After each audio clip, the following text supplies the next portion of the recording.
In the automotive world, we're taught that you can't have it all. You either choose the presence of an SUV or the utility of an MPV. But look closely at the 2026 Buick E7.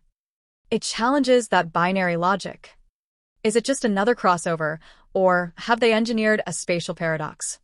Let's analyze the architecture. The E7 isn't just a new model, it's a manifesto of Buick's pure design philosophy. At the front, we see the evolution of the brand. The winged LED lighting signature isn't just for show, it's a synchronized light dance that greets the driver. Notice the low drag coefficient. Every curve here is dictated by the wind tunnel to maximize the range of the Ultium battery platform underneath. Moving to the side profile, look at the 21-inch aero wheels and the flush-mounted door handles. They've achieved a silhouette that is remarkably slippery, yet visually commanding. The high beltline gives it that aggressive SUV stance, but the extended roofline hints at the massive volume waiting inside. It sits on a 2,977mm wheelbase. That's nearly identical to a full-size van, yet it maintains the proportions of a mid-size luxury crossover. The paint finish, Cyber Silver, uses a multi-layer metallic flake that changes depth depending on the ambient light. It's not just a car, it's a high-tech kinetic sculpture designed to bridge the gap between elegance and utility. The wheelbase feels extended, the roofline is stretched, and the cabin seems unusually dominant. This is not just design for aesthetics. This is design driven by purpose. And that purpose becomes clear the moment you start thinking about space, not just as volume, but as experience. Step inside, and the first thing you'll notice isn't a feature, it's an absence. The absence of clutter. The absence of traditional boundaries. We are entering what Buick calls the mobile sanctuary, and from a technical standpoint, the execution is flawless.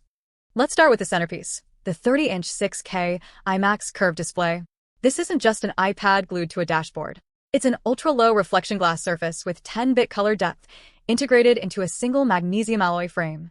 It's powered by the next-gen Snapdragon digital cockpit platform, ensuring that the latency between your thought and the car's response is virtually zero. But look down. The floating center console is a masterclass in structural engineering. By utilizing the Ultium platform's flat floor architecture, Buick has decoupled the console from the floor, creating a massive storage cavern underneath for bags or tech.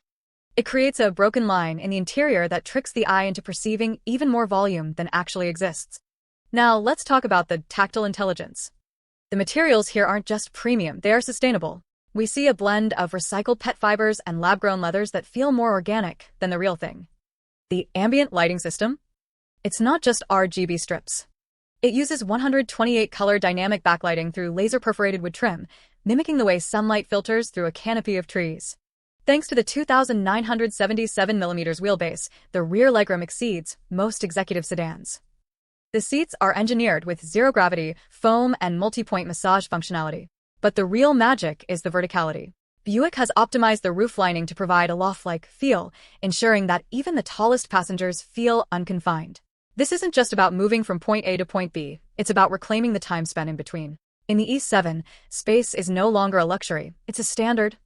Why does it feel like an MPV? Because Buick prioritized volume efficiency. The vertical height and the floor-to-ceiling ratio are tuned for maximum occupant freedom, mimicking the airy ergonomics of a luxury van without the boxy compromise. Theory is fine, but practicality is where the E7 wins. We're looking at class-leading rear legroom and a modular cargo system that adapts to your life, not the other way around. Whether it's the intelligent storage under the floating console or the seamless integration of AI-driven climate zones, the E7 is designed for the frictionless movement of people and their things. In real-world usage, this kind of layout changes everything. Urban driving becomes easier. Passenger comfort increases. Daily usability improves. But there's always a trade-off. Does this compromise driving dynamics? Does it dilute the identity of what an SUV is supposed to be? Because when you stretch a segment too far, you risk losing what made it appealing in the first place. It's luxury that actually works. The real question isn't whether the E7 is an SUV or an MPV. The question is, why would you settle for anything less than both? Buick has managed to hide a sanctuary inside a sculpture. It is efficient, it is vast, and it is undeniably the future of the segment. My verdict: The 2026 Buick E7 isn't just a car, it's a masterclass in spatial engineering. Calibration complete. I am Ava. I'll see you in the next one.